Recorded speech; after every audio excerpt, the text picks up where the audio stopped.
Okay, this video is for the KIN 657 students, graduate students.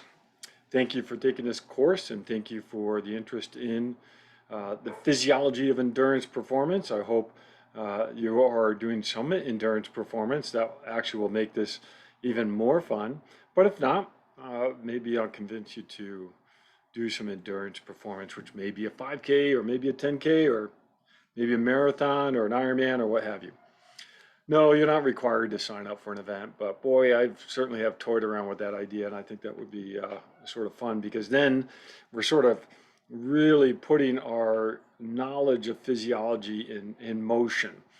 The importance of this class is we're going through physiology in a way that we're trying to help ourselves or help people complete or compete in endurance performances. I go through what I mean by endurance performance, but largely I'm talking about something that does take a long period of time, like a marathon, a half marathon, an Ironman, iron distance event, or a half iron distance event. But even events like a sprint triathlon or an Olympic distance triathlon, those also fall into endurance performance. The strategies of those races are just a little different because they're shorter. They're usually um, well, the elite athletes would do them 2 hours or less for an Olympic, an hour for a sprint. And mere mortals could be anywhere from 2 to 3 hours, maybe a little bit longer for an Olympic, and anywhere from an hour to even 2 hours, maybe even a little bit longer for a sprint event. But the idea is this class, we're trying to use physiology to understand how to help someone either finish an endurance event or to compete and go faster in an endurance event. So this class is not just simply memorizing things. We really want to apply our knowledge of physiology to understand endurance performance. So as 657 students, graduate students, I want you to immerse yourself in the endurance world. So find, our Las Vegas Tri Club Facebook page. Every week, Ted Gerard and myself, we do a podcast talking about evidence-based triathlon. We do that every Friday night. We get together and we just talk about endurance performance. Every Thursday night, we typically do a member spotlight. We talk about someone's story. Myself and another board member of Las Vegas Tri Club, Bob Gamble, we talk with members about how they got involved in triathlons. And these are just people who either are just completing events, or we have some real high level athletes that we've talked to as well. And it might be fun for you to hear some of their stories to understand why people are getting into endurance events. And really, when we start, I'll jump ahead a little bit here, when we start doing our semester project, you were trying to help these people. So it does do some good by knowing who these folks are, how they got involved with the sport, and really what they're looking to get out of the sport. So as a graduate student, I really expect you to be independently driven and take what we do in this class, but go beyond what we do in this class and really immerse yourself in the topic.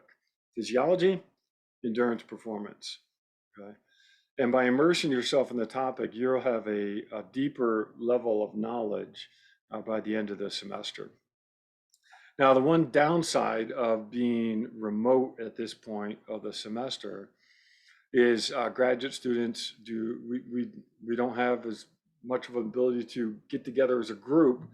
And a strength of a grad program is the discussions you folks have amongst each other. All right, you all got into your grad program because you're interested in doing a deeper dive on a topic related to kinesiology, whether that's physiology, biomechanics, motor, nutrition, sports medicine, whatever it is, you've wanted to do a deeper dive. And to do a deeper dive, one, you go into textbook material, you go into research, but then you also have discussions with colleagues, with peers. And your students in this class are your peers. and they're your colleagues, they're your future colleagues. Go beyond the walls of this class, go beyond the digital walls of this class. Immerse yourself in the area of endurance, performance, and physiology. All right, my other video on the syllabus is all the same here.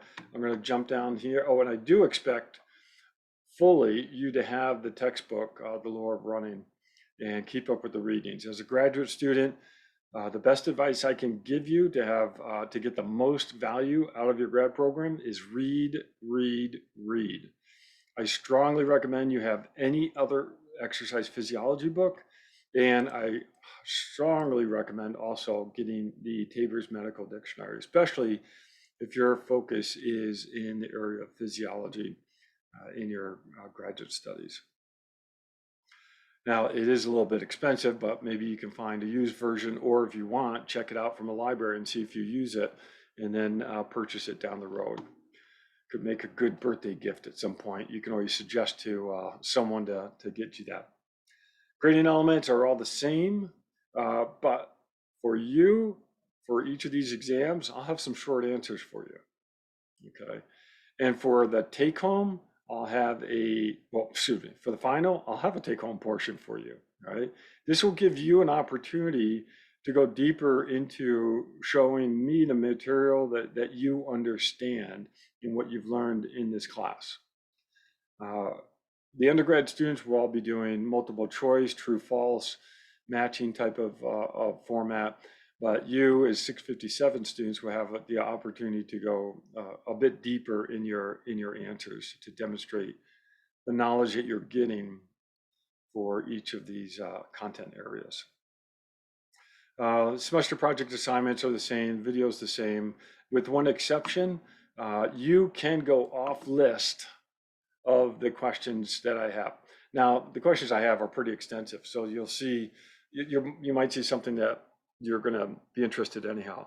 But what I want you to do is to think about your thesis and or your dissertation, and see if you can pick a topic that is related to that, or maybe you want to go in a totally different direction. But I do think that there's an efficiency to making sure that the projects you do in different classes are related to your main project, either your thesis or dissertation. And that way you build that body of knowledge so that your thesis and dissertation is so much more robust than if you do lots of different projects in all your classes. So that's why I give you the opportunity to go off list, but you still need to be endurance, performance, and physiology related, okay?